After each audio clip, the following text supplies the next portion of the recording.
love to talk or focus in on a little bit about that pause time, about what happens in that pause time. Because I experienced something something that I was not expecting, which was I didn't realize how much of my self-identity was tied up in the company that I worked for and the title that I held and the level that I was working at.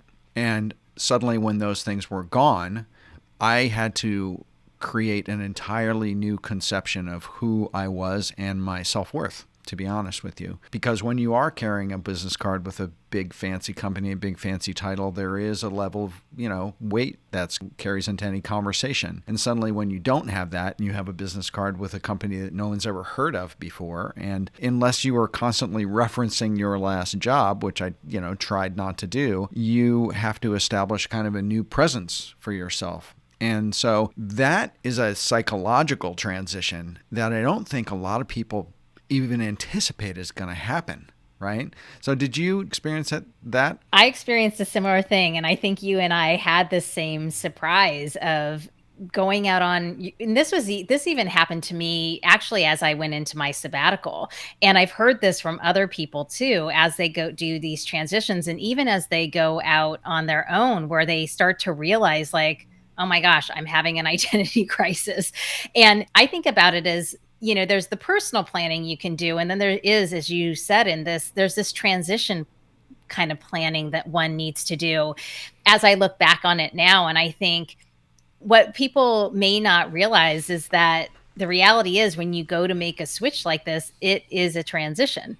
Right. And there are different stages to transitions. And I kind of go back to the seminal book that William Bridges wrote on transitions. There's an ending, there's a neutral zone, and there's a new beginning.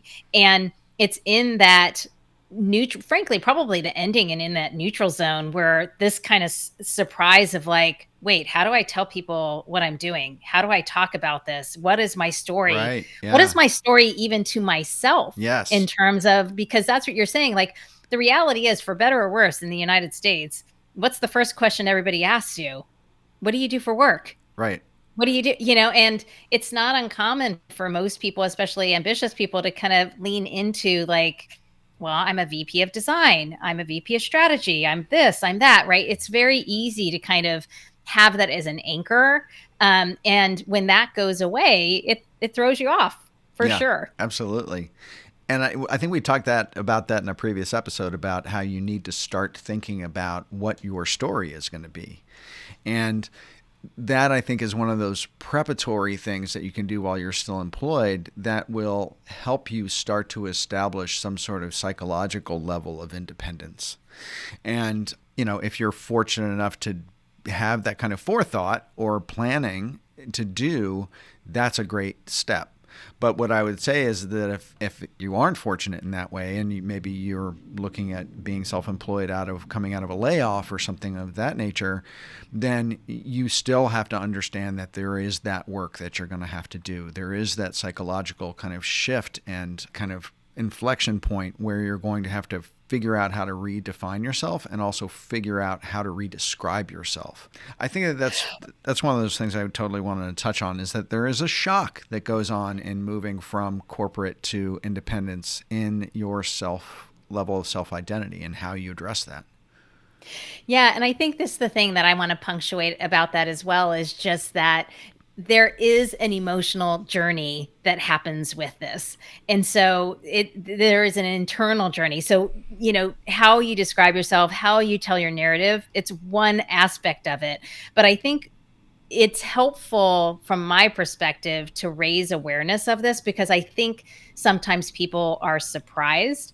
And if you can be aware of the fact that, oh, I'm going through a transition, and having taken a class with an individual who she got her PhD doing work on, oh gosh, and of course, right now the word is going away and out of my head, rites of passage. Thank you. So this seminal transition, right? These different rites of passage during our lifetimes, and unfortunately, in our modern culture, a lot of the rituals around those rites of passage have evaporated, Hmm. right? We don't have the structural support that people often need as they're going through these stages. And what I found really helpful in listening to her talk about this was that, oh, you can actually craft. If you go in with eyes wide open, you can help craft the support you might need as you're going through a transition.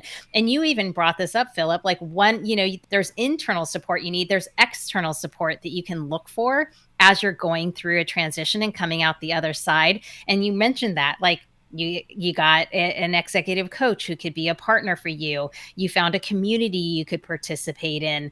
And so that's one of the things on the transition plan that I'd like to just call out for people, because I know I went through another transition and that's where I had learned about this, and I realized, like, "Oh, wow. I didn't realize how much of a transition I was going through, and that I have to craft this transition plan, right? I need to craft how I'm gonna support myself as I go through this."